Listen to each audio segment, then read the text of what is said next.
ರಾಜ್ಯದಲ್ಲಿ CM DK Shivakumar ನೇತೃತ್ವದ ಸರ್ಕಾರದ ಸಚಿವ ಸಂಪುಟ ವಿಚಾರ ದೊಡ್ಡ ಮಟ್ಟದಲ್ಲಿ ಚರ್ಚೆ ಆಗ್ತಿದ್ದು, ಈಗಿರೋ 14 ಸಚಿವರ ಜೊತೆ ಇನ್ಯಾರೆಲ್ಲ ಶಾಸಕರು ಆ ಸ್ಥಾನಕ್ಕೆ ಬರ್ತಾರೆ ಅನ್ನೋದೇ ಪ್ರಶ್ನೆಯಾಗಿದೆ. ಈಗಾಗಲೇ ಕೆಲವರ ಹೆಸರನ್ನು ಪಕ್ಷ ಫೈನಲ್ ಮಾಡಿದೆ. ಆದ್ರೆ ಬೆಳಗಾವಿ ಜಿಲ್ಲೆಯಲ್ಲಿ ಯಾರು ಸಚಿವರಾಗ್ತಾರೆ ಅನ್ನೋದೇ ಪ್ರಶ್ನೆಯಾಗಿದೆ. ಈಗಾಗಲೇ ಸತೀಶ್ ಜಾರಕಿಹೊಳಿ ಸಚಿವರಾಗಿದ್ದಾರೆ. ಇನ್ನುಳಿದ ಒಂದು ಸ್ಥಾನಕ್ಕಾಗಿ ಮೂವರ ನಡುವೆ ಪೈಪೋಟಿ ಇದೆ.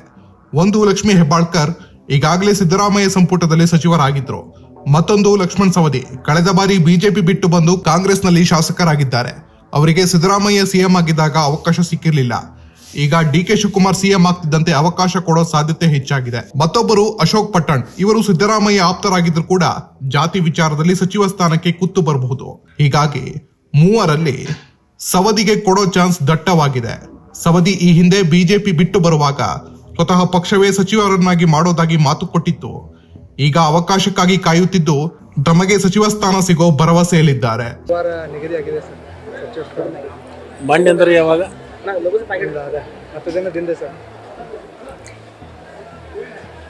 ಸುಮಾರು 10 ದಿನಗಳ ಹಿಂದೆ ಡೆಲ್ಲಿಗೆ ಹೋದದ್ದು ನಿಜ. ಅಲ್ಲಿ ಕೇವಲ ಮಂತ್ರಿ ಆಗಬೇಕು ಅನ್ನೋ ಲಾಬಿ ಮಾಡ್ಲಿಕ್ಕೆ ಹೋದದ್ದಲ್ಲ, ಬೇರೆ ಬೇರೆ ಕಾರ್ಯಗಳ ನಿಮಿತ್ತವಾಗಿ ಹೋಗಿರ್ತಕ್ಕಂಥದ್ದು. ಆ ಸಂದರ್ಭದಲ್ಲಿ ಮಾನ್ಯ ಈಗಿನ ಮುಖ್ಯಮಂತ್ರಿಗಳು ಮತ್ತು ಹಿಂದಿನ ಮುಖ್ಯಮಂತ್ರಿಗಳು ಡೆಲ್ಲಿಗೆ ಬಂದಿರೋದ್ರಿಂದ ಅವರಿಗೆ ಸಹಜವಾಗಿ ಭೇಟಿ ಆಗ್ತಕ್ಕಂಥದ್ದು ನಮ್ಮ ಕರ್ತವ್ಯ ಮತ್ತು ಜವಾಬ್ದಾರಿ. ಅದನ್ನು ಭೇಟಿಯಾಗಿ ಬಂದಿದ್ದೀವಿ. ಮಂತ್ರಿಮಂಡಲ ವಿಸ್ತರಣೆ ಮಾಡಬೇಕು ಅಂತಕ್ಕಂಥದ್ದು ಎಲ್ಲರದಲ್ಲೂ ಕೂಡ ಈ ಭಾವನೆ ಇದೆ.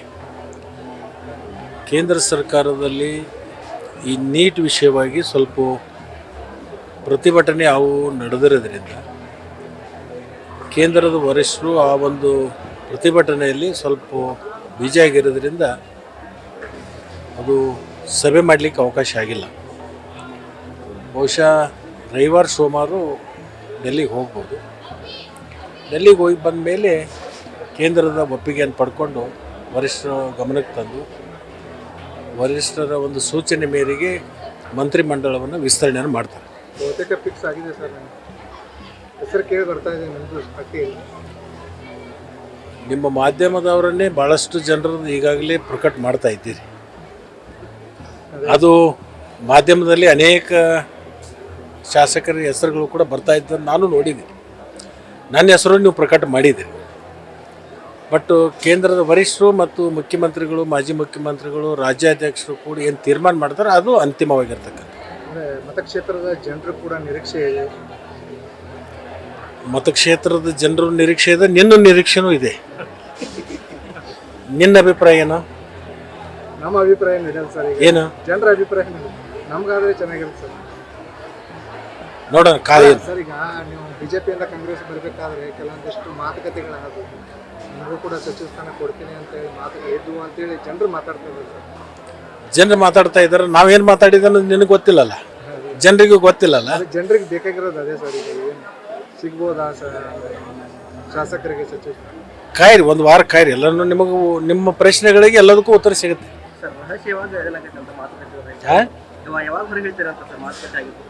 ಯಾವುದು ಗೌಪ್ಯವಾಗಿ ಮಾತಾಡಿದ? ಗೌಪ್ಯ ಅನ್ನೋದು ಹೆಸರು ಇರುತ್ತೆ, ಅದಕ್ಕೋಸ್ಕರ ಅದು ಹೊರಗಡೆ ಹೇಳಕ್ಕಲ್ಲ. ಅದು ಗೌಪ್ಯ ಅನ್ನೋದು ಅರ್ಥ ಏನು? ಗೌಪ್ಯ ಅದು ಹೊರಗಡೆ ಹೇಳಕ್ಕಲ್ಲ. ಅದು ಮತ್ತೊಂದು ಕಡೆ ಅಶೋಕ್ ಪಟ್ಟಣ್ ಕೂಡ ಈಗಾಗಲೇ ಹೈಕಮಾಂಡ್ ನಾಯಕರನ್ನು ಭೇಟಿ ಮಾಡಿದ್ದು ಹಿರಿಯರಾಗಿರೋದ್ರಿಂದ ಒಂದು ಅವಕಾಶಕ್ಕಾಗಿ ಕಾಯ್ತಿದ್ದಾರೆ. ಅಂತಿಮವಾಗಿ ಕಾಂಗ್ರೆಸ್ ಹೈಕಮಾಂಡ್ ಮಂಗಳವಾರ ಪಟ್ಟಿ ಅಕೈರು ಮಾಡಬಹುದು ಅನ್ನೋಂಥ ಮಾಹಿತಿಗಳಿದಾವೆ. ಈ ಬಾರಿ ಅದು ಶುಭ ಸುದ್ದಿ ಸಿಗುತ್ತಾ ಅಥವಾ ಹೋಗದ ಪುಟ್ಟ ಬಂದ ಪುಟ್ಟ ಅಂತ ಎಲ್ಲರಿಗೂ ಆಸೆ ಏನಂದರೆ ಸೋಮವಾರ ಸಾಯಂಕಾಲ 6 ಗಂಟೆ ಮೇಲೆ ಮೀಟಿಂಗ್ ಸೇರ್ತಾರೆ ಅಂತ ಒಂದು ಮೆಸೇಜ್ ಇದೆ. ಸೋಮವಾರ ತಪ್ಪಿದ್ರೆ ಮಂಗಳವಾರ 100% ಫೈನಲ್ ಮಾಡ್ತಾರೆ ಅಂತ ನಮಗೆಲ್ಲ ಆಶಾಭಾವನೆ ಇದೆ.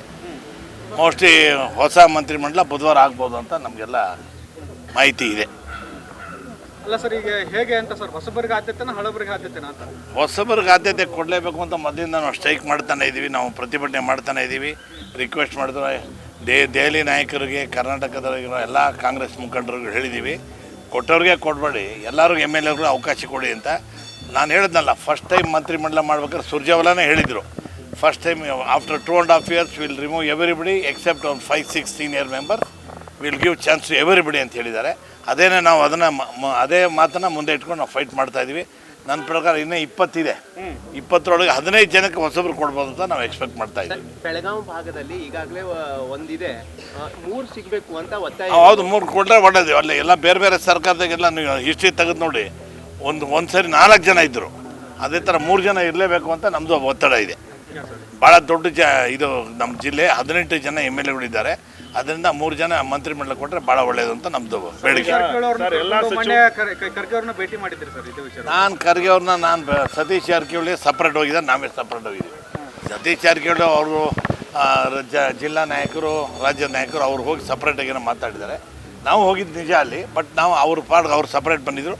ನಾವು ಘಾಟಿಗೆ ಅವ್ರಿಗೆ SP ಘಾಟಿಗೆ ಅವ್ರಲ್ಲ ನಮ್ಮ ಗುಲ್ಬರ್ಗ MP ಅವ್ರು ರಾಧಾಕೃಷ್ಣ ಅವ್ರು ನಮ್ಮೆಲ್ಲ ಹಳೆ ಸ್ನೇಹಿತರು, ಅವ್ರ ಜೊತೆ ಮಾತಾಡೋಕೆ ಹೋಗಿದ್ವಿ ಅಷ್ಟೇ. ಅದೇ ಸುಮ್ಮನೆ ಜನರಲ್ ಆಗಿ ಮಾತಾಡೋಕೆ ಹೋಗಿದ್ದು, ನಾವೆಲ್ಲ ಮೊದಲಿಂದ ಸ್ನೇಹಿತರು. ಈಗ ಸಚಿವಾಕಾಂಕ್ಷಿಗಳ ಒಂಥರ ಎಲ್ಲ ಸಚಿವಾಕಾಂಕ್ಷಿಗಳ ಲೀಡರ್ ನೀವು ಆಗಿದ್ದೀರಿ ಸರ್, ಎಲ್ಲರನ್ನೂ ಕೂಡ ತಂಡ ಕಟ್ಕೊಂಡು ನೀವೇ ಹೋಗ್ತಾ ಇದ್ರಿ. ನಾವು ಮೊದಲು ಹೋಗ್ತಾ ಇದ್ದಿದ್ದು ನಿಜ, ಆಮೇಲೆ ಏನು ಮಾಡಿದ್ರು, ಡೈಲಿಯಿಂದ ನಮಗೆ ಇನ್ಸ್ಟ್ರಕ್ಷನ್ ಕೊಟ್ಟರು, ಗುಂಪಾಗಿ ಬರಬೇಡಿ, ಪಾರ್ಟಿ ಹೆಸರು ಕೆಟ್ಟೋಗ್ತದೆ, ತಾವೆಲ್ಲ ಬಂದು ಇಂಡಿವಿಜುವಲ್ ಆಗಿ ಬೇಕಾದ್ರೆ ಯಾರಿಗೆ ಬೇಕಾದ್ರೆ ಮೀಟ್ ಮಾಡಿ ಕೇಳಿಕೊಂಡು ನಿಮ್ಮ ಅದೃಷ್ಟದ ಪ್ರಕಾರ ನಿಮ್ಗೆ ಏನೇನು ಆಗ್ತದೆ ನಾವು ಮಾಡ್ತೀವಿ ಅಂತ ಹೇಳೋದು. ಅದರಿಂದ ಗುಂಪು ಕಟ್ಕೊಂಡು ಹೋಗ್ತಾ ಇಲ್ಲ ಅವತ್ತಿಂದ. ಫಸ್ಟ್ ಟೈಮ್ ಏನು ನಾವು ಒಂದು 35 ಜನ ಹೋಗಿದ್ದೆವು, ಅದೇ ಲಾಸ್ಟ್. ಅದಾದಮೇಲೆ ಯಾವ್ದು ನಾವು ಗುಂಪು ಕಟ್ಕೊಂಡು ಹೋಗಿಲ್ಲ. ಆಮೇಲೆ ಇನ್ನೊಂದು ಪ್ರಮುಖವಾದ ವಿಚಾರ ಸರ್, ಸಿದ್ದರಾಮಯ್ಯನವರು ರಾಜಕೀಯ ನಿವೃತ್ತಿ ಘೋಷಿಸಿದೆ ಸರ್. ನಿನ್ನೆ ಕೇರ್ಪೇಟಲ್ಲಿ ಹೇಳಿದ್ದಾರೆ 2022ಕ್ಕೆ ನಾನು ನಿಲ್ಲೋದಿಲ್ಲ. ಅವರು ಎಲೆಕ್ಷನ್ ನಿಂತ್ಕೊಂಡೇ ಇರ್ಬೋದು, ಅದೇ ಪಕ್ಷದ ಪರವಾಗಿ ಅವರು ಪ್ರಚಾರ ಮಾಡ್ತಾರೆ ಅಂತ ನನಗನ್ಸಿಕೆ. ಅನಿವಾರ್ಯತೆ ನೋಡ್ರಿ, ಸಿದ್ದರಾಮಯ್ಯ ಒಬ್ಬರೇ ಎಲ್ಲ ನಾಯಕರುಗಳು ಕೂತ್ಕೊಂಡು ಚೆನ್ನಾಗಿ ಒಗ್ಗಟ್ಟಿಂದ ನಾವು ಮಾಡಿದ್ರೆ ನಾವು 100% ನಾವು ಬರ್ತೀವಿ ಸರ್. ಹಿಂದೆ ಪಕ್ಷ ಬಯಸಿದ್ರೆ ನಿಲ್ತೀನಿ ಅಂತ ಹೇಳ್ತಾ ಇದ್ರು, ಬಟ್ ಈಗ ಅವರನ್ನು CM ಸ್ಥಾನದಿಂದ ಕೆಳಗಿಳಿಸಿದ ಮೇಲೆ ಎಲ್ಲೋ ಒಂದ್ ಕಡೆ ಅವರು ಬೇಸರವಾಗಿ ಈ ಒಂದು ಮಾತು ಹೇಳಿದಾರೆ. ಬೇಸರ ಏನಿಲ್ಲ, ಅವ್ರಿಗೆ ಹೇಳಿದಂಗೆ ಅವರ ಮೊದಲಿಂದ ಹೇಳ್ತಾ ಇದ್ರಲ್ಲ, ರಾಹುಲ್ ಗಾಂಧಿ ಹೇಳಿದ್ರೆ ನಾನು ಬಿಟ್ಕೊಡಕ್ಕೆ ರೆಡಿ ಇದ್ದೀನಿ ಅಂತ. ನಾಳೆ ಮತ್ತೆ ರಾಹುಲ್ ಗಾಂಧಿ ಹೇಳಿದ್ರು ನೀವೆಲ್ಲ ಬನ್ನಿ, ಮತ್ತೆ ನೀವು ಮುಂದೆ ಲೀಡ್ ತೊಗೊಂತಾರೆ, ಹೈಕಮಾಂಡ್ ಹೇಳ್ದಂಗೆ ಕೇಳ್ತಾರೆ. ಸಿದ್ದರಾಮಯ್ಯನವರ ಜೊತೆಗೆ ತುಂಬಾ ಇದ್ದರು, ರಾಜಕಾರಣ ಎಲ್ಲವನ್ನು ನೋಡಬಹುದು. ಗೊತ್ತಿದೆ. ಸಿದ್ದರಾಮಯ್ಯನವರು ಸ್ಪರ್ಧೆ ಮಾಡಲ್ಲ ಅಂದ್ರೇನೆ ಒಂದು ಮೆಸೇಜಸ್ ಹಾಕಲ್ಲ ಸರ್. ಸಿದ್ದರಾಮಯ್ಯ ಮಾಡಲ್ಲ ಅಂತ ಅವ್ರಿಗೆ ಆಗಿದೆ, ಇಷ್ಟು ವರ್ಷ ಬಾರಿ ಯುವಕರಿಗೆ ಪ್ರಾತಿನಿಧ್ಯ ಕೊಡಬೇಕು ಅಂತ ಆ ಥರ ಹೇಳಿರ್ಬೋದು. ಅಕಸ್ಮಾತ್ ಮತ್ತೆ ರಾಹುಲ್ ಗಾಂಧಿ ಕರೆದಿಲ್ಲ Siddaramaiah you must contest election, yes ಅಂತಾರೆ. ಹೈಕಮಾಂಡ್ ಹೇಳ್ದಂಗೆ ನಾವೆಲ್ಲರೂ ಓಕೆ. ಡೆಲ್ಲಿ ಒಳಗೆ ಪಾರ್ಲಿಮೆಂಟ್ ಅದೇ, ಈಗ ಸ್ಟ್ರೈಕ್ ಎಲ್ಲ ಆಯಿತು ಅವ್ರದ್ದು, ಈಗ ಅವರೆಲ್ಲ ರಾಜೀನಾಮೆ ಕೊಟ್ಟಾಯಿತು, ಈ ಇಶ್ಯೂ ಮುಗಿದೋಯ್ತು. ಈಗ ನಾಳೆಯಿಂದ ಏನಿದ್ರು ಅಯೋಧ್ಯೆ ಇಶ್ಯೂ ಸ್ಟಾರ್ಟ್ ಆಗುತ್ತೆ. ಅವ್ರು ಮೋಸ್ಟ್ಲಿ ಇವರು ಇದಾರಲ್ಲ ನಮ್ಮ ಅಖಿಲೇಶ್ ಅವ್ರ ಪಕ್ಷದವರು ಮೋಸ್ಟ್ಲಿ ನಾಳೆ ಗಲಾಟೆ ಮಾಡ್ಬೋದು. ಅವ್ರು ಮಾಡಿದ್ಮೇಲೆ ಆಟೋಮೆಟಿಕ್ ನಾವು ವಿರೋಧ ಪಕ್ಷದವ್ರು ಅವ್ರಿಗೆ ಸಪೋರ್ಟ್ ಮಾಡಲೇಬೇಕು. ಸಭೆ ಅದೇ ಇಟ್ಕೊಂಡಿದ್ದಾರೆ, ಅದಕ್ಕೋಸ್ಕರ ಇಟ್ಕೊಂಡಿದ್ದಾರೆ. ನಾಳೆಯಿಂದ ಏನು ಮಾಡಬೇಕು, ಸಭೆಯೊಳಗೆ ಪಾರ್ಲಿಮೆಂಟ್ ಒಳಗೆ ಯಾವ ಸಬ್ಜೆಕ್ಟ್ ಮಾಡಬೇಕು, ಯಾವ ಥರ ಮಾತಾಡಬೇಕು, ಅದ್ರ ಯಾವ್ದು ಪ್ರತಿಭಟನೆ ಮಾಡಬೇಕು ಅಂತ ಅದ್ರ ಬಗ್ಗೆ ನಾಳೆ ಬೆಳಗ್ಗೆ ಡಿಸ್ಕಸ್. ಸಿದ್ದರಾಮಯ್ಯ ಪಕ್ಷದಲ್ಲಿ ಮೂಲ ಗುಂಪು ಮಾಡ್ಲಾಗ್ತಾ ಇದೆ ಅನ್ನೋ ಆರೋಪಗಳಿತ್ತು ಸರ್. ಸತೀಶ್ ಜಾರಕಿಹೊಳಿ ಸೇರಿದಂತೆ ಕೆಲವು ನಾಯಕರು ಮಾತಾಡ್ತಾ ಇದ್ರು, ಏನಂತ ಪಕ್ಷದಲ್ಲಿ ಆಕ್ಟಿವ್ ಆಗಿರಬೇಕು, ಇಲ್ಲಾಂದ್ರೆ ಮೂಲೆ ಗುಂಪು ಆಗ್ಬಿಡ್ತಾರೆ ಅಂತ. ಈಗ ಸಿದ್ದರಾಮಯ್ಯನವರು ಕೂಡ ಮೂಲೆ ಗುಂಪು ಆಗ್ತಿದ್ದಾರೆ. ಯಾರು ಅವರು ಆಕ್ಟಿವ್ ಇದ್ದೇ ಇದಾರಲ್ಲ, ಮೂಲೆ ಗುಂಪು ಆಗೋ ಚಾನ್ಸೇ ಇಲ್ಲ. ಆಕ್ಟಿವ್ ಇಲ್ಲದೇ ಇದ್ರೆ ತಾನೇ ಮೂಲೆ ಗುಂಪು ಆಗೋದು. ಎಲ್ಲರೂ ಆಕ್ಟಿವ್ ಇದ್ದೇ ಇರ್ತೀವಿ, ಯಾರು ಆಕ್ಟಿವ್ ಇರಲ್ಲ ಆಟೋಮೆಟಿಕ್ ಅವ್ರು ಹೋಗಿಬಿಡ್ತಾರೆ, ಅವ್ರು ಯಾರು ಇಂಟ್ರೆಸ್ಟ್ ಇಲ್ಲ ಅಂತ.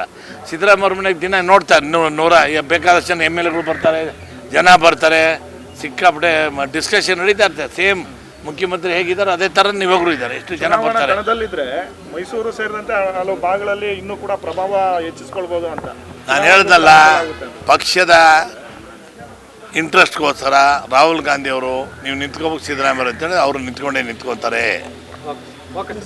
ನಮಸ್ಕಾರ, ಎಲ್ಲರಿಗೂ ಧನ್ಯವಾದಗಳು.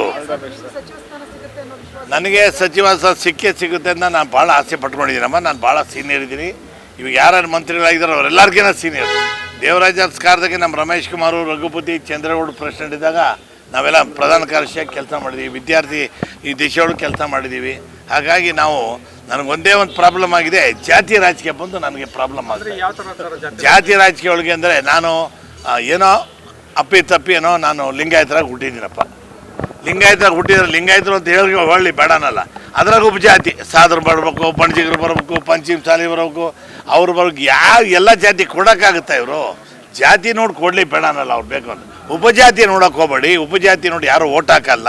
ಅದರಿಂದ ಪಕ್ಷದ ನಿಷ್ಠೆ, ಎಷ್ಟು ದಿನ ಕೆಲಸ ಮಾಡ್ತಾರೆ, ಎಷ್ಟು ದಿನ ನಿಷ್ಠೆ ಆಗಿದ್ದಾರೆ, ಕಾಂಗ್ರೆಸ್ ಪಕ್ಷಕ್ಕೆ ಎಷ್ಟು ದಿನ ನಿಷ್ಠೆ ಇದ್ದಾರೆ ನೋಡಿಕೊಂಡು ಅವ್ರ ಸೀನಿಯಾರಿಟಿ ನೋಡ್ಕೊಂಡು ಮಂತ್ರಿಮಂಡಲ ಕೊಡ್ಬೇಕು ಅಂತ ನಾನು ಅವತ್ತಿಂದ ಹೇಳ್ತಾ ಇದ್ದೆ. ಹಿರಿಯ ನಾಯಕರನ್ನ ಭೇಟಿಯಾಗಿದ್ರಿ, ಸಿದ್ದರಾಮಯ್ಯನವರು ಇರ್ಬೋದು, ಡಿ ಕೆ ಶಿವಕುಮಾರ್ ಅವರು, ಈಗ ಮಲ್ಲಿಕಾರ್ಜುನ್ ಖರ್ಗೆ ಅವ್ರನ್ನ ಯಾರಾದರೂ ನಿಮಗೆ ಆಶ್ವಾಸನೆ ಕೊಟ್ಟಿದ್ದಾರಾ? ಮೇಡಮ್ ಎಲ್ಲರೂ ನೋಡ್ತೀನಿ ಅಂತ ಹೇಳ್ತಾರೆ ಹೊರತಾಗಿ ಮಾಡಿದೆ ಅಂತ ಯಾರು ಹೇಳಲ್ಲ. ನಾನೇ ಅವ್ರ ಸ್ಥಾನದಾಗಿದ್ರು ಕೂಡ ನಾನು ಹೇಳ್ತಾ ಇರಲಿಲ್ಲ. ಅದು ಮೊದಲಿಂದ ಅದು ಪದ್ಧತಿ ಇದೆ, ನಮ್ಮ ಪಕ್ಷದಾಗೆ ಪದ್ಧತಿ ಇದೆ. ದಯವಿಟ್ಟು ಎಲ್ಲ ಯಾಕೋ ಒಂದು ರೀತಿ ಮಾನಸಿಕವಾಗಿ ಮಾನಸಿಕ ನಾನು ಧೈರ್ಯವಾಗಿದ್ದೀನಿ. ಆದರೆ ಒಂದು ಆಗದೆ ಆದ್ರೆ ಒಂದು ಹಣೆ ಬರ.